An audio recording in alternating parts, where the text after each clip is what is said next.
द्यौः शान्तिरन्तरिक्षगुं शान्तिः पृथिवी शान्तिरापः शान्तिरोषधयः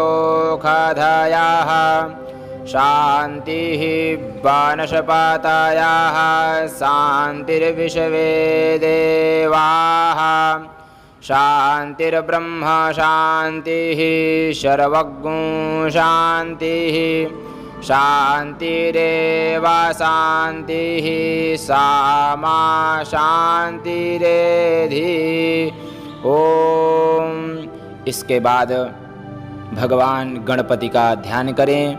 ओम लंबोदरम परमसुंदरमेकदंतं पीतांबरं त्रिनयनं परमं पवित्रम् उद्यद्दिवाकरनिभोज्ज्वलकान्तिकान्तं विघ्नेश्वरं सकलविघ्नहरं नमामि। ओम श्री गणेशाय नमः। इसके बाद इस प्रकार से संकल्प लें। ओम विष्णुर्विष्णुर्विष्णुः अद्य ब्रह्मणो द्वितीय परार्थे श्रीश्वेतवाराहकल्पे वैवस्वतमन्वन्तरे अष्टाविंशतितमे कलियुगे कलिप्रथमचरणे जम्बूद्वीपे भरतखण्डे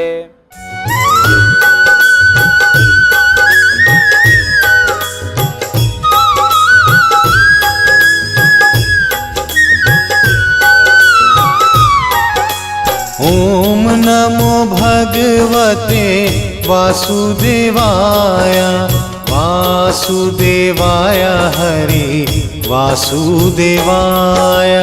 ओम नमो भगवते वासुदेवाय वासुदेवाय हरि वासुदेवाय।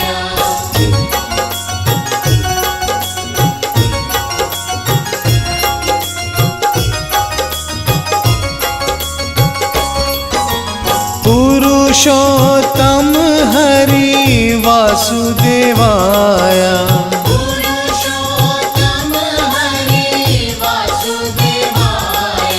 सर्वोत्तम हरि वासुदेवाय। सर्वोत्तम हरि वासुदेवाय। ओम नमो भगवते वासुदेवाय वासुदेवाय हरि वासुदेवाय। ओम नमो भगवते वासुदेवाय वासुदेवाय हरि वासुदेवाय। नटवर नागर वासुदेवाय नटवर नागर वासुदेवाय। सर्वसुख सागर वासुदेवाय सर्वसुख सागर वासुदेवाय। ओम नमो भगवते वासुदेवाय वासुदेवाय हरि वासुदेवाय। ओम नमो भगवते वासुदेवाय वासुदेवाय हरि वासुदेवाय।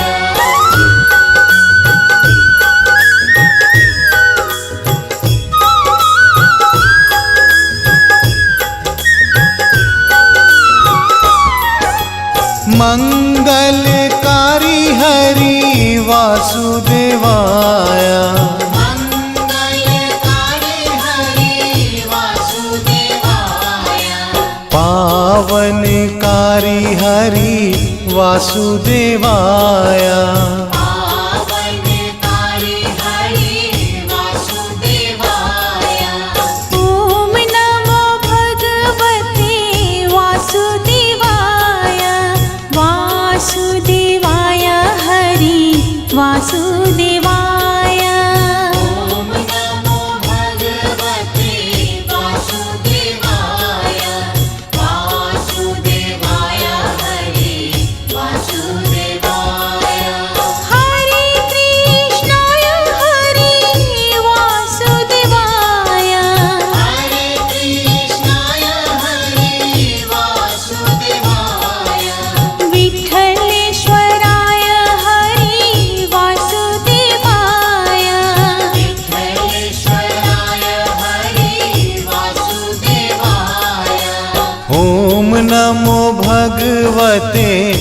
वासुदेवाय वासुदेवाय हरि वासुदेवाय ॐ नमो भगवते वासुदेवाय वासुदेवाय हरि वासुदेवाय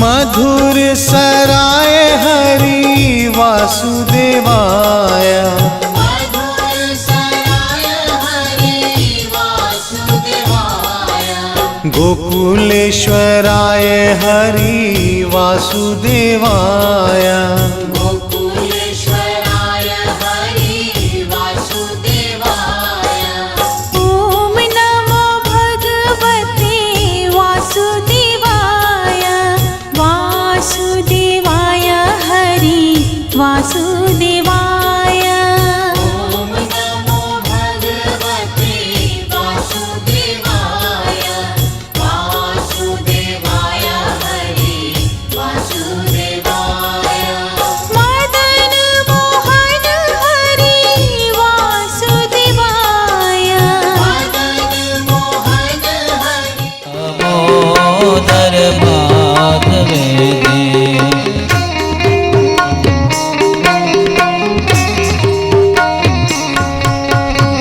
विक्रेतु कामा किल गोपकन्या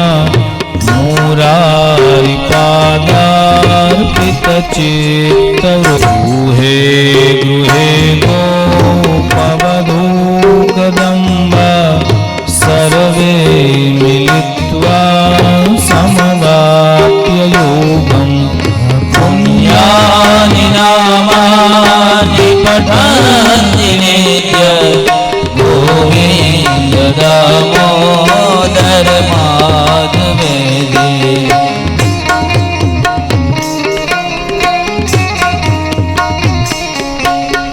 सुखं शयाना निलये निजेऽपि नामानि विष्णो प्रवदन्ति मर्त्या तेने श्रीगन्धं नयता वदन्ति गोविन्द दामोदर माधवेदे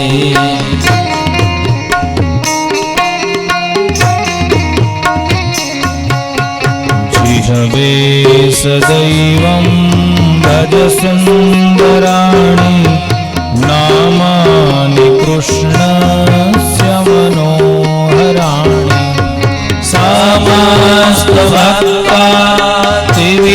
समस्तभक्तादिविनाशानि गोविन्द दामोदर माधवेदे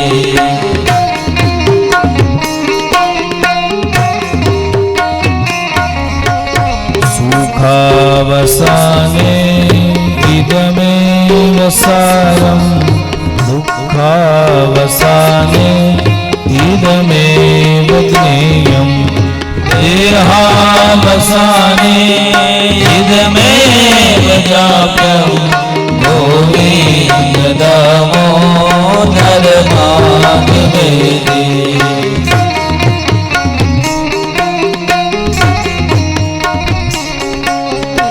श्रीकृष्ण राधा हर गोकुलेश गोपाल गोवर्धननाथ विष्णु जिह्वे विवस्वामित में देव गोविन्द दामोदर माधवेदे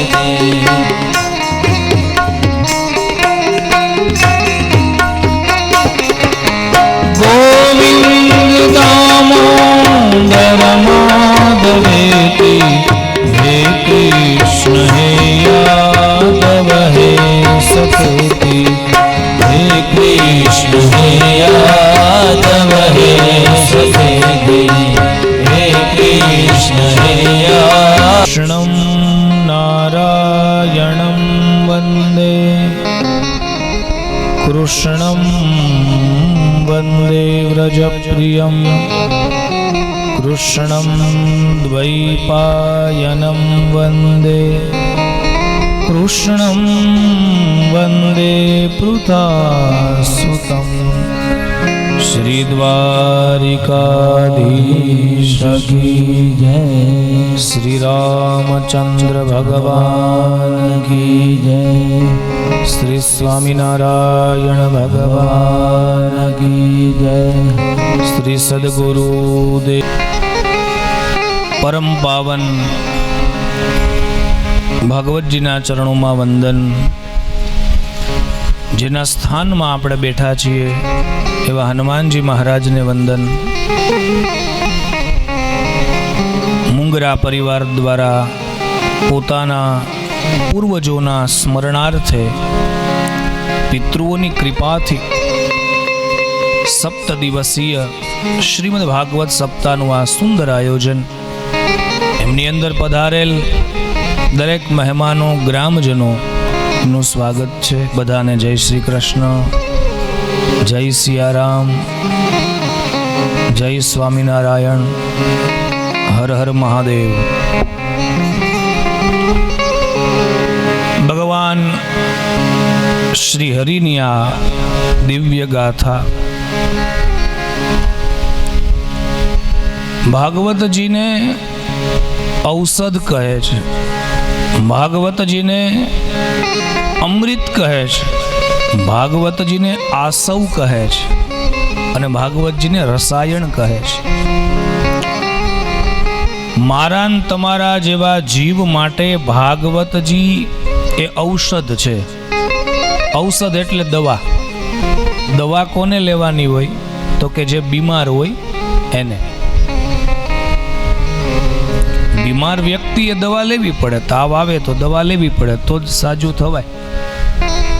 એમ હું તમે બીમાર છીએ અને એની ખબર ક્યારે પડે? વાલા, આપણે બધા તો ગામડામાં રહેવા વાળા। કોઈને નાગ કરડે,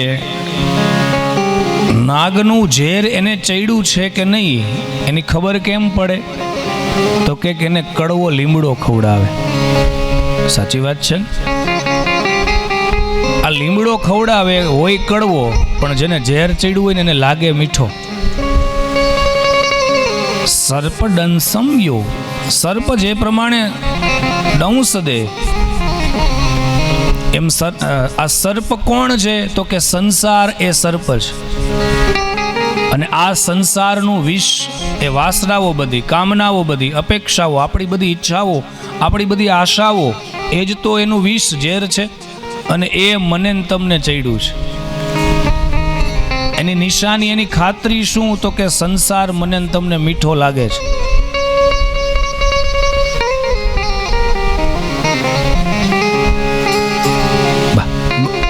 ત્યાંથી જરાક કહેતા જાજો, અત્યારે બિરાજો, પછી અત્યારે એમને બેસી જાવ, પછી પછી પછી પછી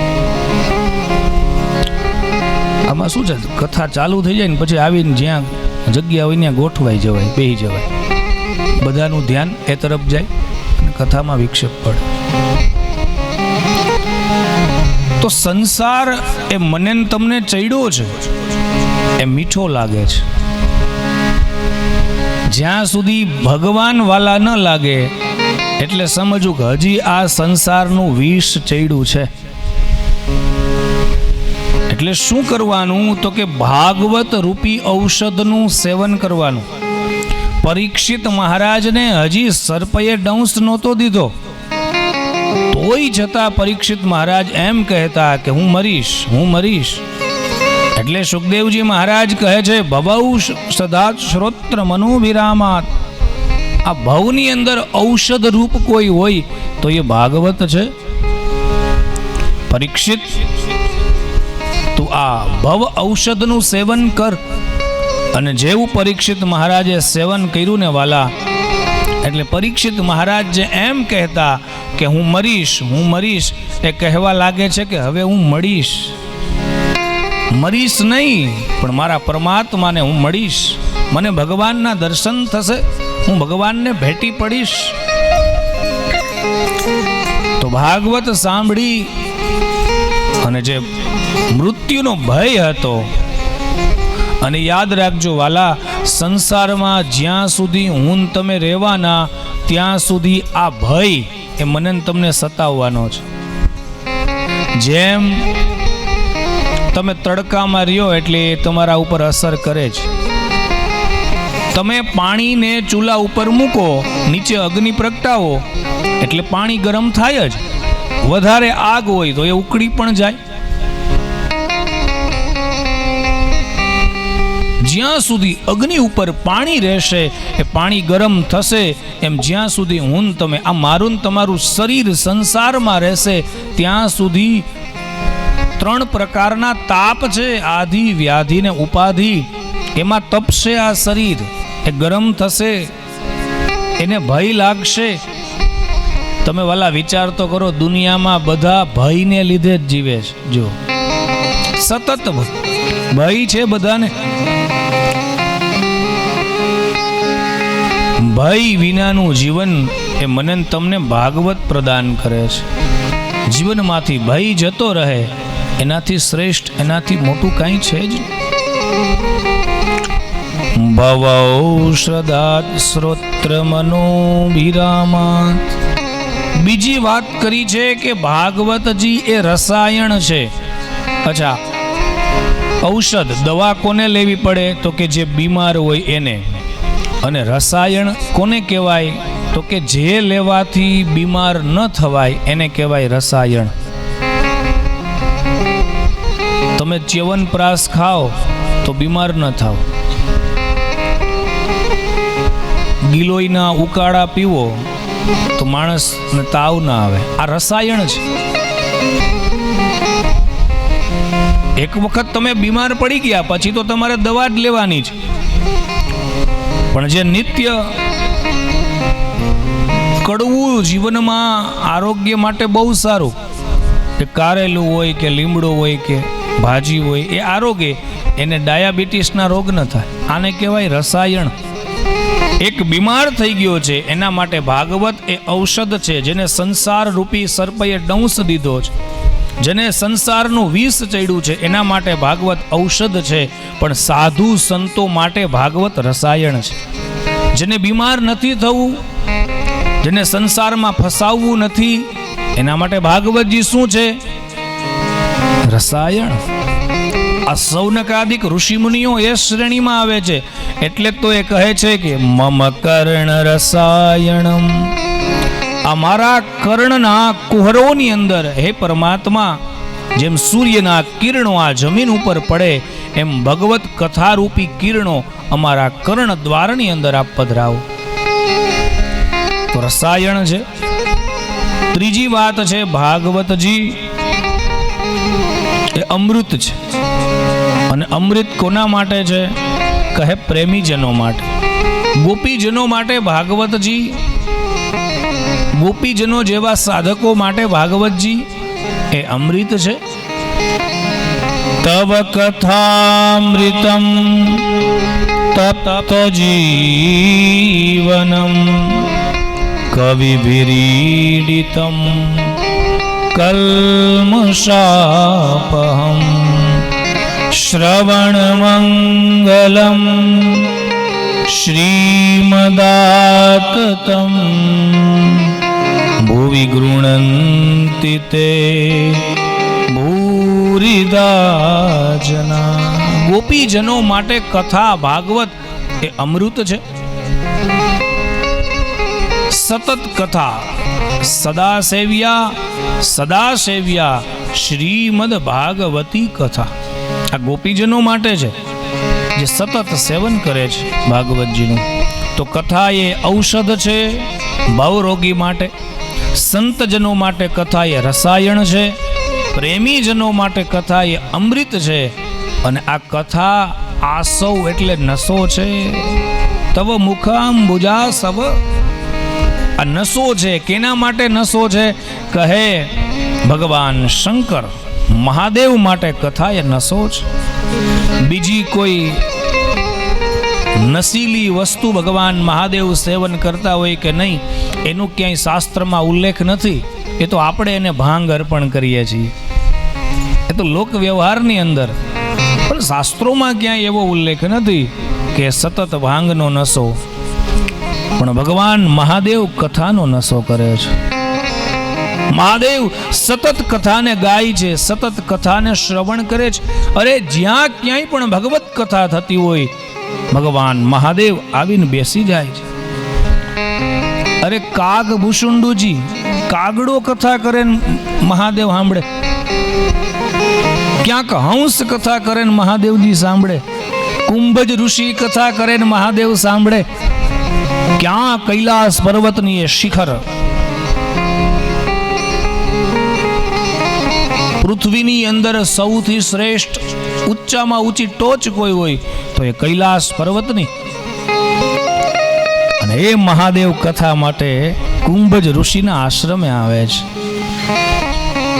એક બાર ત્રેતા જુગમાહી શંભુ ગયે કુંભજ ઋષિ પાય. ભગવાન મહાદેવ કૈલાસમાંથી નીચે ઉતરી સતીને સાથે લે છે કે ચાલો ભગવાનની કથા સાંભળો. કેવો આદર સત્કાર કરે છે ભગવાન મહાદેવ કુંભજ ઋષિનો. સતીને આશ્ચર્ય થયું કે આ સાગર જેવી, દરિયા જેવી કથા અને આ કુંભ એટલે ઘડો, સમજાય ને? કુંભ એટલે ઘડો, માટીનો જે આપણે બનાવીએ તે. આ દરિયા જેવી, સાગર જેવી કથા આ દરિયો ઘડામાં કેમ સંભાય? અને મહાદેવાનું પૂજન કરે છે.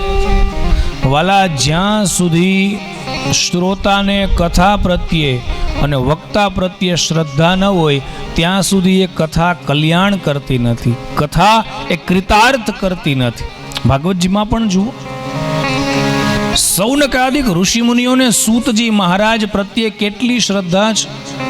અજ્ઞાનધ્વાંત વિધ્વંસ કોટિ સૂર્ય સમપ્રભ સૂતાખ્યાહી કથા સારમ મમ કર્ણ રસાયણમ. કહે છે કે મહારાજ આપ કેવા છો? કહે કરોડ સૂર્ય બરાબર. હવે જુઓ, એક સૂર્ય તપે છે તોય મને ને તમને કેટલી ગરમી થાય છે. હવે કરોડ સૂર્ય તપતા હોય તો 1 કરોડ રહી શકી. સૌનકાદિક ઋષિમુનિઓ કહે છે કે મહારાજ તમારું જ્ઞાન કેવું છે? કરોડ સૂર્ય સમાન છે. એક સૂર્ય ઉગે તોય આ પૃથ્વી ઉપર ક્યાંય અંધારું રહેવા દેતા નથી. જો કરોડ સૂર્ય ઉગે તો અંધકારનું નામો નિશાન ન રહે. એમ અમારા અજ્ઞાન રૂપી અંધકાર પ્રભુ આપના જ્ઞાન દ્વારા એને દૂર કરો. આ શ્રદ્ધા છે.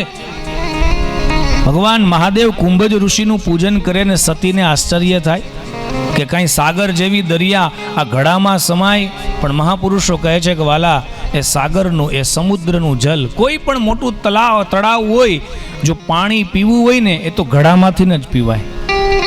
અને કથા છે ને વાલા, એ ઘટ એટલે હૃદય, હૃદયમાંથી જ થાય. હૃદયના ભાવપૂર્વક, શ્રદ્ધાપૂર્વક કથા થાય તો કથાને આદર છે. આશવ છે ભગવાન મહાદેવ સતત નશો કરે છે કથાનો. સુખદેવજી મહારાજ સતત કથાનો નશો કરે છે. સુખદેવજી મહારાજે સંસારમાં બધું છોડ્યું પણ કથાને ન છોડી.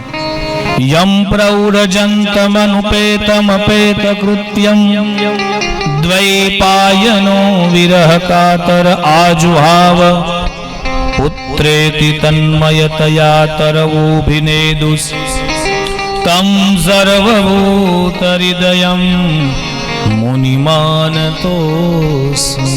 વાલા, બધું છોડ્યું.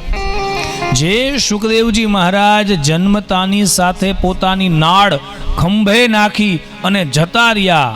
યમ પ્રૌરજંત, કઈ દિશામાં ગયા, ક્યાં જંગલમાં ગયા, કોઈ આશ્રમમાં ગયા, કોઈને ખબર નથી.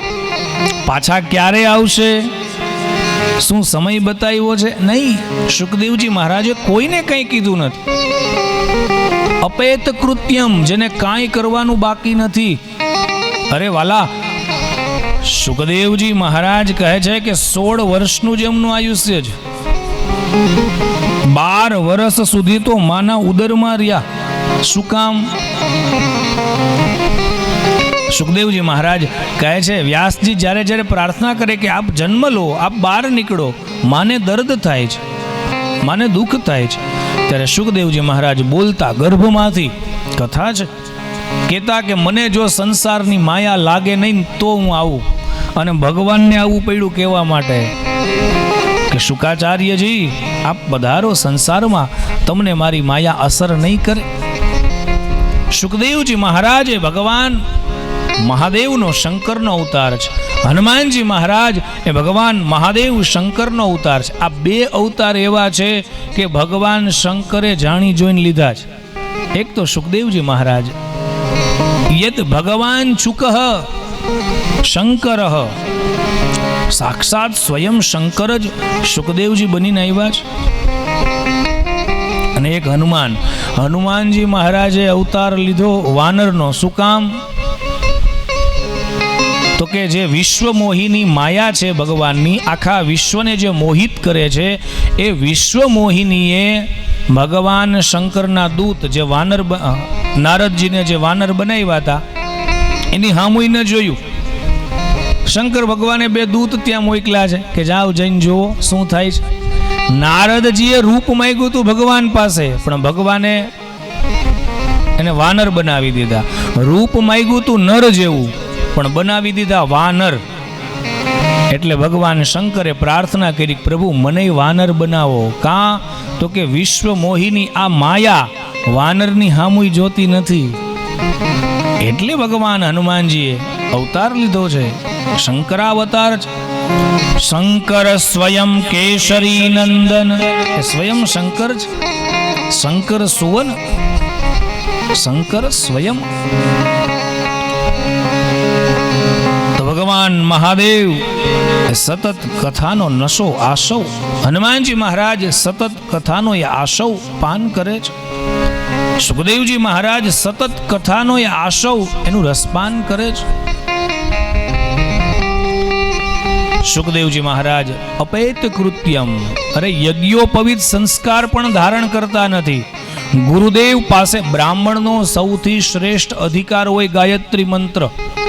બ્રાહ્મણ માટે સૌથી શ્રેષ્ઠ છે પોતાના નિત્ય કર્મ ત્રિકાલ સંધ્યા. આ સુખદેવજી મહારાજ ત્રિકાલ સંધ્યા પણ કરતા નથી. શું કામ? તો કે બસ સતત ભગવાનની કથામાં જ એનો જીવ રહે છે, એને કાંઈ કરવાનું બાકી રહેતું નથી. પોતે દિગંબર જાય છે. કહે છે તળાવની અંદર થોડીક સ્ત્રીઓ સ્નાન કરતી હતી.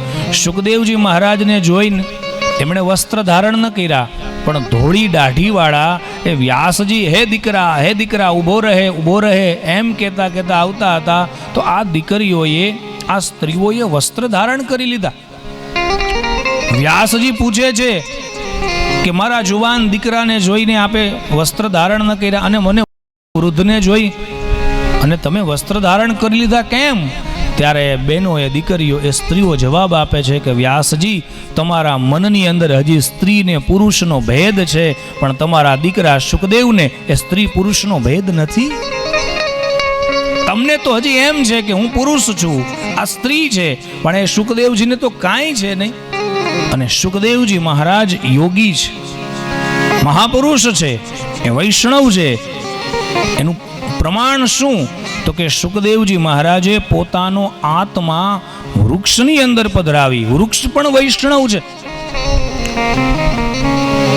જેનો જ્યાં તાર જોડાતો હોય ત્યાં એ પાવર આવી જાય, જોડાઈ જાય. મોબાઈલમાંથી પણ એકબીજાને કંઈક વસ્તુ લેવી હોય તો એ ક્વિક શેર ને ઘણું બધું આવે, એના દ્વારા એ લઈ શકે. આ છોકરાને વધારે ખબર હોય. ડેટા ટ્રાન્સફર કરવો હોય તો એ બધું જોઈએ. એપલનો મોબાઈલ હોય તો એ એમાં જ આવે. એમ દરેકની કંઈક ફ્રીક્વન્સી હોય છે. એમ સુખદેવજી મહારાજની એ ઓરા હતી, એ ઉર્જા હતી કે પોતાનો એક આત્મા વૃક્ષની અંદર પધરાવ્યો છે. સુખદેવજી મહારાજ બોલ્યા નથી, વ્યાસજીને કાંઈ કીધું નથી, પિતા છે, બાપ છે, પણ સુખદેવજી મહારાજ વતી ઝાડવા બોલ્યા છે. તરવહ અભિનેદુહુ, ઝાડવા બોલ્યા છે કે તમે જતા રહો. કેમ?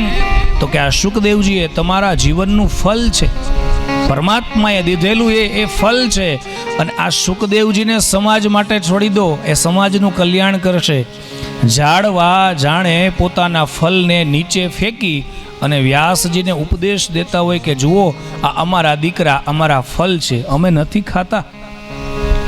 ઝાડવા કોઈ દિવસ એના ફલ ન ખાય, ગાય પોતાનું દૂધ ન પીવે, સમુદ્ર છે એની અંદર અનેક પ્રકારના મોતીઓ છે, પણ ક્યારેય સમુદ્ર મોતીની માળા પહેરીને બહાર ન નીકળે નહીં. તો સુખદેવજી એ વૈષ્ણવ છે, સુખદેવજી એ યોગી છે. તો સુખદેવજી મહારાજે બધું છોડ્યું, એ જ સુખદેવજી મહારાજ કથાને ન છોડી શક્યા.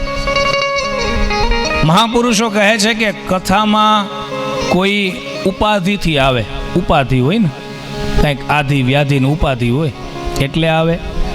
કોઈ કથાની અંદર બુદ્ધિથી આવે, બુદ્ધિથી એટલે કે આવીને જોવે કે આ મુંગરા પરિવારે કેવું આયોજન કર્યું છે, વ્યાસપીઠ કેવી છે, મંડપ કેવો છે, વ્યવસ્થા કેવી છે. બુદ્ધિ, પોતાના બુદ્ધિનો જ ઉપયોગ કરે, દરેક જગ્યાએ તર્ક કરે. કોઈ બુદ્ધિથી આવે, કોઈ વ્યાધિથી આવે, કોઈ ઉપાધિથી આવે. પણ વાલા સુખદેવજી મહારાજ તો પોતાની સમાધિ છોડીને આવ્યા છે, સમાધિમાં હતા, એ સમાધિને પણ છોડી દીધી છે. એવી છે આ ભાગવતી ગાથા. આવો છે આ ભાગવતનો નશો, જે એકવાર લાગી જાય ને પછી આ નશો એવો છે કે બીજા બધા નશા તો સવાર રાતે પીવો ને હવાર ઉતરી જાય, પણ નામ ખુમારી નાનકા ચડી રહે દિન રહે. આ ભાગવતનો નશો એવો છે કે રાત દિવસ. એટલા માટે તો ભાગવતજી આપણે શ્રવણ કર્યું, એનો મહિમા સાંભળ્યો, ભક્તિ જ્ઞાન વૈરાગ્ય કઈ રીતના પુષ્ટ થયા. અરે ધુંધુકારી જેવો પ્રેત કઈ રીતના મુક્ત થયો, એ મહાત્મ્ય આપણે કાલે શ્રવણ કર્યું. ભાગવતજીનો જ્યાં પ્રારંભ થાય છે એના 3 શ્લોક છે મંગલાચરણના. એમાંનો પ્રથમ શ્લોકની અંદર સત્ય સ્વરૂપ ભગવાનનું ધ્યાન ધરે છે વ્યાસજી. સત્યમ પરમ ધીમહિ. પછી એની વિશેષતાઓ બતાવી છે કે કેવા સત્ય સ્વરૂપ ભગવાનનું ધ્યાન ધરીએ છીએ. જન્માદ્યસ્ય યતોન્વયાદિતરતશ્ચાર્તે સ્વવિઘ્નસ્વરાટ. જે પોતાના જ શરીરમાંથી સમસ્ત બ્રહ્માંડને બનાવે છે. ઉપાદાન કારણ અને નિમિત્ત કારણ થોડુંક અઘરું પડશે, પણ હું આપને સમજાવવાનો પ્રયત્ન કરું વાલા. જે માટી હોય એને કહેવાય ઉપાદાન, અને માટીમાંથી ઘડો બનાવે કોણ બનાવે તો કે કુંભાર, એને કહેવાય નિમિત્ત.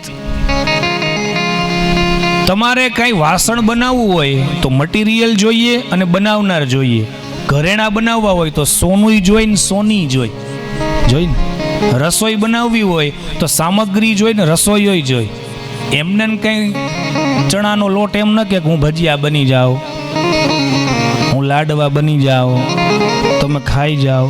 એ ચણાનો લોટ એમને ન કે, એને બનાવવા પડે. પણ આ જગતને બનાવવા માટે ભગવાનને કોઈની જરૂરિયાત પડી જ નથી વાલા. પોતાનામાંથી જ બધું, ઉપાદાન પણ પોતે છે, પોતાના જ શરીરમાંથી બધું ઉત્પન્ન કર્યું, અને નિમિત્ત પણ પોતે જ બન્યા છે. એને રમવાનું મન થયું ને એટલે બધા મારા ને તમારા જેવા રમકડા બનાવ્યા એણે, અને પછી બધાને ભરી છે ચાવી. રમકડામાં જેમ ચાવી ભરાય ને, જ્યાં સુધી પાવર હોય ત્યાં સુધી ઠેકડા માર, હાથને પગને હલાવે. ક્યારેક એક હાથ ખોટકાઈ જાય, કોઈનો પેરાલિસિસ થઈ જાય તો, ક્યારેક એક પગ ખોટકાઈ જાય, ક્યારેક કોકની એક આંખ હોઈ જાય. હું કામ તો કે ઈ રમકડાનું ન્યા સુધી જ હાલવાનું હોય. અમારા રામના રમકડા રામે રમતા મહિલા રે. આ દુનિયા વાલા રંગમંચ છે. હું તમે બધા એક્ટરો છીએ અને ડાયરેક્ટર ઉપર વાળો છે. બધાની સ્ટોરી લખાઈ ગઈ છે, બસ કેવલ મારે ને તમારે પાત્ર જ નિભાવવાના છે. ક્યારેક બાપની હામો જેમ તેમ દીકરો બોલે એટલે સમજી જવાનું કે દીકરાના પાત્રમાંથી આ નીકળી ગયો. પાત્રમાંથી ક્યારેય નીકળતા નહીં. ક્યારેક બાપ 2 સંતાનો હોય એમાં ભેદ કરે વાલો દવલો કરે મા બાપ એટલે સમજવાનું કે મા બાપ એના પાત્રમાંથી નીકળી ગયા. ક્યારેક પત્ની પતિને આદર સત્કાર ના આપે, એની સામું જેમ તેમ બોલે, એટલે સમજવાનું પત્ની એ પાત્રમાંથી નીકળી ગઈ છે. આ બધા પાત્ર છે. અત્યારે આ એક પ્રકારનો ખેલ, એક રંગમંચ ચાલે છે. મારું પાત્ર છે કે મારે તમને કથા કહેવી. આ સંગીતવાળા છે, એમનું કામ છે કે એને સંગીત સારી રીતના પીરસવું. સાઉન્ડ વાળા છે, એમને એમનું કામ કરવું. અને તમે બધા શ્રોતા છો, તમારે સાંભળવાનું. શ્રોતા છો, હા, સોતા નથી, હુઈ નથી જવાનું કે અહીંયા એવી મજા આવે, ટીકડીઓ લઈને નીંદર આવતી નથી અને આ બેઠા બેઠા એવા હાલરડા ગાય છે, થાય ને એવું. અને વાલા એ હારું હો, તમે અહીંયા આવીને હુઈ જાઓ ને તો એકાદ વાક્ય જો તમારા કાનમાં પડી જાય તો તમે જાગી જાઓ, પછી તમારી ઊંઘ ઉડી જાય. વાલા સુઈ જવું હોય તો અહીંયા આવીને હુઈ જાજો. ઘરે હુઈ જાઓ તો કોઈ જગાડશે નહીં. દવાખાનામાં જાઓ ને તો ત્યાં ડોક્ટર સુવડાવે, સુઈ જાઓ. શું કામ? તો કે ઇન્જેક્શન મારવું છે. પોલીસ સ્ટેશનમાં જાઓ ને તો ત્યાં પોલીસ બેહવા ન દે, ઉભા રહ્યો કે ઉભાડે. પછી ઓલા અત્યારે તો ઉનાળો છે એટલે વોટર પાર્કમાં જાઓ ને તો ત્યાં નવડાવે, હાલો નાઈ લ્યો. ક્લબમાં જાઓ તો ત્યાં ગવડાવે, હવે ગાવ, ગીત ગવડાવે. ક્યાંક તમને સુવડાવશે, ક્યાંક તમને ઉભાડશે, ક્યાંક તમને બેસાડશે. હોટલમાં જાઓ તો એમ કે બેસી જાઓ, જમાડે એ લોકો. પણ અમારી ભાગવતની કથા, આ મહાપુરુષોએ લખેલી ગાથા એ તો નથી કોઈને સુવડાવવા માટે, નથી કોઈને બેસાડવા માટે, એ તો તમને આમ ઝંઝોડીને જગાડવા માટે છે કે જાગી જાઓ, જાગો. ભોર ભાઈ अब रैन कहाँ जो सोवत है, जो सोवत है वो खोवत है, जो जागत है वो पावत है. ઉઠ જાગ મુસાફિર ભોર ભાઈ. સવાર થાય ને એટલે વાલા સમય મને તમને સાવધાન કરે છે. અને તમારા બધાને કેવું સારું, તમારે નો જાગવું હોય ને તો ટ્રેન જગાડી દે. હા, અમે કાલે જમતા હતા ને ત્યારે વિચાર આવ્યો, મેં કીધું અહીંયા 7મા દિવસે પ્લેન તો નહીં આવે પણ ટ્રેન આવશે. પ્લેન તો નહીં આવે, ટ્રેન રોજ આવે. તો ભાગવત કથા એ જગાડે છે, સાવધાન કરે છે મને ને તમને. તો ભગવાન નિમિત્તોપાદાન, ઉપાદાન અને નિમિત્ત બંને બની અને આ સંસારને એવો તે સુંદર મજાનો રંગમંચ બનાવ્યો છે. પોતે જ પોતાનામાંથી પ્રગટ થયા છે. અને ગીતાજીમાં કહે છે ખરા, હા, મમૈવાંસો જીવલોકે જીવભૂત સનાતન મનઃ ષષ્ટાનિન્દ્રિયાણિ પ્રકૃતિસ્થાનિ કર્ષતિ. કહે છે કે આ બધા જીવ મારા અંશ છે. ભગવાન એમ કે છે કે તમે બધા મારા છો, અને આપણે ન કહી શકીએ કે ભગવાન તમે અમારા છો. હમ તુમારે પ્રભુજી. ભગવાનને ક્યારેક મંદિરે જાવ ને તો માંગવા તો બહુ ગયા, પણ ક્યારેક મળવા જઈને આ એક વાક્ય બોલજો, હમ તુમારે થે પ્રભુજી, हम तुम्हारे हे प्रभुजी, हम तुम्हारे ही रहेंगे ओ मेरे भगवान. हे भगवान परमात्मा श्री हरि, તમારા જે ઈષ્ટ હોય એને કહેજો કે અમે તમારા જ હતા, તમારા જ છીએ અને તમારા જ રહેવાના. પ્રેમ ક્યારે કહેવાય વાલા કે સામ વાળા એમ કે તમે મારા છો ત્યારે. સગાઈ તો ત્યારે નક્કી થાય જો એ બંને દીકરો ને દીકરી હા પાડે તો. એમ ભક્ત ને ભગવાન, ભગવાન તો એમ કે તમે મારા, તમે મારા. પણ આપણે કોઈ દિવસ એમ ન કહીએ કે પ્રભુ તમે અમારા, તો શું? માટે પરમાત્માએ જ આ સંસારને, આ સૃષ્ટિને પોતાનામાંથી જ બનાવી છે. સ્વરાટ વાલા, એને કોઈની આવશ્યકતા નથી, પોતે સ્વરાટ છે. સ્વયં રાજતી એવ. જે બ્રહ્માજીએ આ સૃષ્ટિનું નિર્માણ કર્યું એ બ્રહ્માજી પણ ભગવાનના નાભીમાંથી પ્રગટ થયા છે. એ બ્રહ્માજીએ તપ કર્યું. હું શું કરું? કંઈ જ્ઞાન નહોતું, ભગવાને એને જ્ઞાન આપ્યું, ઉપદેશ આપ્યો, વેદનો સ્વતઃ સ્વયં. ભણાવ્યા નથી, પણ સંકલ્પ માત્રથી પરમાત્માએ તેને બ્રહ્મ હૃદય આદિ કવયે મોહ્યન્તિ યત્સૂરય. બ્રહ્માજીના હૃદયની અંદર સ્વતઃ વેદ પ્રગટ થયા ભગવાનના સંકલ્પ માત્રથી. અને વેદની અંદર બધું લખેલું છે કે કેમ આ સૃષ્ટિનું નિર્માણ થાય. વાલા, આપણી જે પરંપરા છે એનું નામ શું છે ખબર તમને? હિન્દુ વૈદિક સત્ય સનાતન ધર્મ. ખાલી ધર્મ નહીં, આ સંસારની અંદર 12 પ્રકારના ધર્મ છે વાલા. એમાંથી સૌથી શ્રેષ્ઠ અને સૌથી પ્રથમ કોઈ ધર્મ હોય તો એનું નામ છે હિન્દુ વૈદિક સનાતન ધર્મ. પણ પછી જેમ જેમ દુનિયા આગળ ચાલીને એમ અમુક શબ્દ નીકળતા ગયા છે. આપણે પછી બાટતા આમ નોખા પડતા ગયા છીએ. જેમ એક ઝાડવું હોય ને પછી કેમ તમે એમાંથી ડાળ કાપતા જાઓ, એમ આપણે પહેલા હિન્દુ છીએ, પછી કોઈ જ્ઞાતિ આવે. હિન્દુ વૈદિક સત્ય સનાતન ધર્મ, આ આપણી પરંપરા છે. ભલા જુઓ, એક ધર્મ છે બુદ્ધિનો ધર્મ. બુદ્ધિનો ધર્મ શું કરે તો કે નિર્ણય કરે. સારું શું, સાચું શું, ખોટું શું લેવાય શું ન લેવાય, એ બધું બુદ્ધિ નિર્ણય કરે છે. મારા માટે કેવા કપડાં યોગ્ય છે અયોગ્ય છે, આ બધું બુદ્ધિ નક્કી કરે છે. એક છે પ્રાણ ધર્મ. પ્રાણ ધર્મ એટલે શું તો કે તમને ભૂખ તરસ લાગે છે, એ પ્રાણ ધર્મ છે વાલા. એક છે શરીરનો ધર્મ.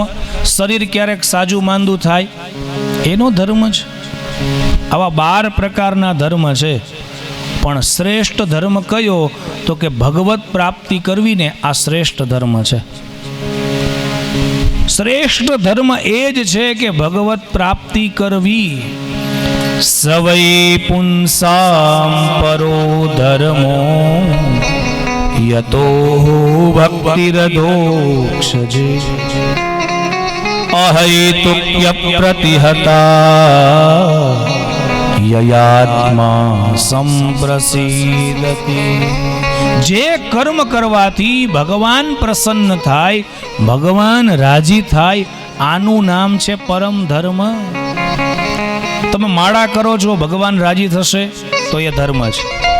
તમે કોઈની સેવા કરો છો ભગવાન રાજી થશે તો એ ધર્મ છે. ધર્મ એટલે બીજું કંઈ નહીં. ધર્મ એટલે ખાલી તિથિ તહેવાર ઉપર આપણે કરીએ એને ધર્મ કહીએ ને, નહીં વાલા. મંદિરે જવું એ ધર્મ છે નહીં. ધર્મ તમારા જીવનમાં વણાયેલો છે. ધર્મ કાંઈ કબાટની અંદર પડેલો જભો નથી કે રામનવમી આવે ને પહેરી લઈ, જન્માષ્ટમી આવે ને પહેરી લઈ, હરિજયંતી આવે ને પહેરી લઈ. એ કોઈ હાડી નથી કાંઈ કબાટમાં પડેલી કે શ્રાવણ મહિનો આવે ને આપણે શિવજીની પૂજા કરીએ, બસ 1 મહિનો ધર્મ. હનુમાન જયંતી આવે ને હનુમાનજીની પૂજા કરી લઈએ, બસ 1 દિવસ જ ધર્મ. નહીં, ધર્મ જીવનમાં વણાયેલો છે. જેમ તમારે શ્વાસની જરૂર પડે છે એમ ડગલે ને પગલે ધર્મની આવશ્યકતા છે. સવૈ પુંસામ પરો ધર્મો યતો ભક્તિરધોક્ષજે. અધોક્ષજ ભગવાન શ્રી હરિના ચરણોમાં અવિરત પ્રેમ, આનું નામ છે ધર્મ. એ પ્રેમની ધારા ક્યારેય તૂટે નહીં, એનું નામ છે ધર્મ. કામના વિનાની કૃતિ, એનું નામ છે ધર્મ. આપણી બધાની કામનાવાળી કૃતિ છે. ભગવાનને કહી છે કે આટલું કર દે તો હું આમ કરું. જો મારા દીકરાની હગાઈ થઈ જાય તો હું તને 1 શ્રીફળ વધેરું, અથવા તો શ્રીફળનું તોરણ બાંધું, હાલીને તારે દ્વાર આવું. આ માનતાઓ વાળી આપણી ક્રિયા છે બધી. ઉપનિષદોના વાક્ય છે કે શ્રી શુભ અને પછી શ્રી લાભ. તેન ત્યક્તેન ભુંજીથા માં ગૃધઃ કસ્ય સ્વિત ધનમ, કે પેલા ત્યાગો અને પછી ભોગવો. પણ આપણે શું કર્યું તો કે પેલા લાભ અને પછી શુભ, કે મને કંઈક લાભ દે તો હું શુભ કરું. ભગવાન કહે છે કે એમાંય હું રાજી છું, જાને તારું સારું થતું હોય પેલા ક્યારેક લાભ પણ દેજ. પણ પરમાત્મા જ્યારે જ્યારે મને ને તમને લાભ આપે ને એટલે આપણે ભૂલી જઈએ છીએ, પછી ઈશ્વરને ભૂલી જઈએ છીએ. તો ધર્મ કેને કહેવાય? ખાલી ધર્મ નહીં, પરમ ધર્મ. અહૈતુક્ય પ્રતિહતા યયાત્મા સંપ્રસીદતિ. પરમાત્મા જે કર્મ કરવાથી પ્રસન્ન થાય. વાલા યાદ રાખજો, માનવનો શ્રેષ્ઠ ધર્મ છે ભગવત પ્રાપ્તિ. ગાય પવિત્ર છે, પૂજનીય છે, એની પૂજા કરીને આપણે પુણ્ય કમાઈ શકીએ. પણ ગાયને જો પુણ્ય કરવું હોય, ધર્મ કર્મ કરવું હોય તો એને માણસ બનવું પડે. ગાય ન કરી શકે પુણ્ય. ગાવો મમાગ્રત સંતુ, ગાવો મે સંતુ પૃષ્ઠતઃ, ગાવો મે હૃદયમ સંતુ, ગવા મધ્યે વસામ્યહમ. ગાય પવિત્ર જ. અરે વાલા, સોનાના સિક્કાનો ઢગલો પડ્યો હોય અને એની બાજુમાં ગમે એટલા કૂતરા બેઠા હોય તો શું એ કોઈને દાન કરી શકે? સિંહની બાજુમાં તમે પૈસા મૂકી આવો, જોકે હિંમત જ ન હાલે, પણ તોય છતાં કોઈ હિંમત કરી અને મૂકી આવે તો હું કઈ સિંહ કોઈને એનું દાન દેવાનો જ નહીં. મગરની પાસે તમે જઈને સાચા મોતી મૂકી આવો તો એ કોઈને આપવાનો જ નહીં, તોડી નાખશે, ખાઈ જશે. પુણ્ય કેવલ ને કેવલ માનવ જ કરી શકે. એટલે મારો ને તમારો માનવનો ધર્મ છે ભગવત પ્રાપ્તિ. ભગવાને મને ને તમને આ સંસારમાં મોકલા છે ભગવત પ્રાપ્તિ માટે. ભગવાન છે ને વાલા, મારી ને તમારી સાથે એક રમત રમે છે અને આ રમતનું નામ છે સંતા કુકડી. પણ પેલો દાવ આપણા ઉપર છે. ભગવાન કહે છે કે એક જ દાવ તારે દેવાનો છે. જો તું મને એક વખત ગોતી લઈશ પછી દરેક વખતે મારો જ દાવ છે. નરસિંહ મહેતાએ પરમાત્માને ગોતી લીધા, મીરાબાઈએ ભગવાનને ગોતી લીધા, પછી જ્યાં જ્યાં એ જન્મ લઈને જાય ને એટલે ત્યાં ત્યાં ભગવાન એને ગોતી લે છે. બસ એક જ વખત આ દાવ મારા ને તમારા ઉપર છે. માનવ બનાવીને ભગવાન કહે છે કે મને ગોતી લે, તું હું ક્યાં છું મને જોઈ લે. અને હકીકત ભગવાન મારા ને તમારા બાજુમાં જ છે, હૃદયની અંદર જ છુપાયેલા છે, ઘરની અંદર જ છુપાયેલા છે, સંસારમાં જ રહેલા છે, પણ હું તમે ગોતીએ છીએ બીજે. તો માનવ એનો ધર્મ છે ભગવત પ્રાપ્તિ. ભગવત પ્રાપ્તિ સિવાયના બીજા બધા જ કાર્ય એ બાય પ્રોડક્ટ છે.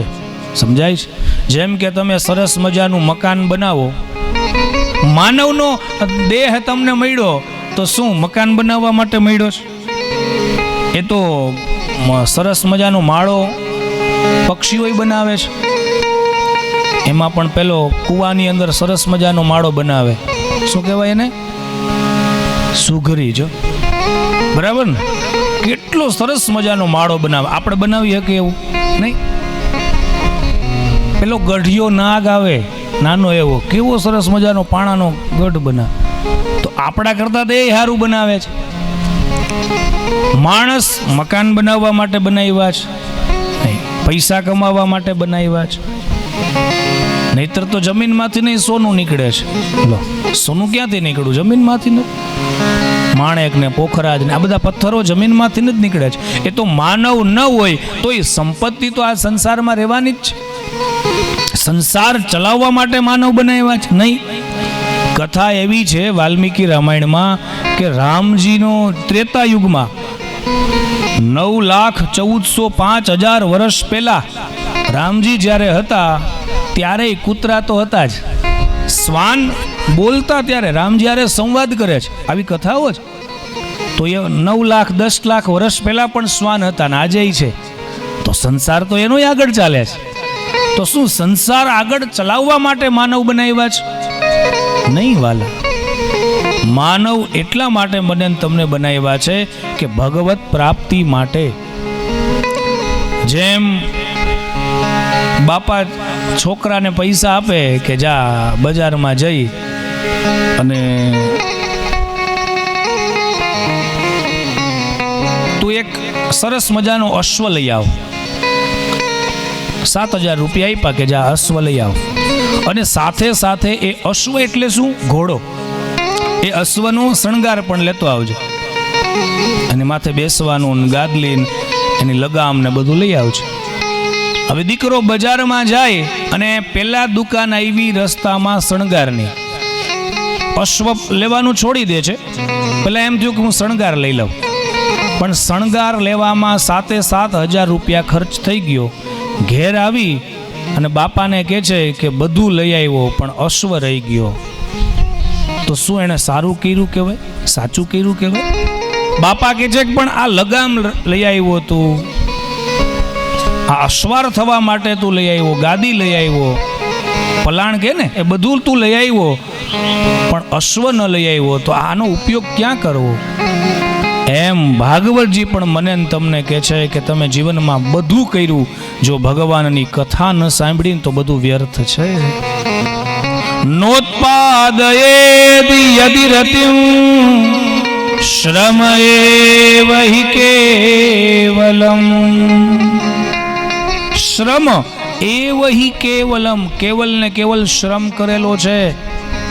જો ભગવાનના કથાની અંદર તમે તીર્થ કરો, જપ તપ કરો, યજ્ઞ કરો, પૂજા પાઠ કરો, બધું કરો, પણ જો ભગવાનની કથામાં પ્રેમ નથી હોય તો બધું નિષ્ફળ છે, નકામું છે.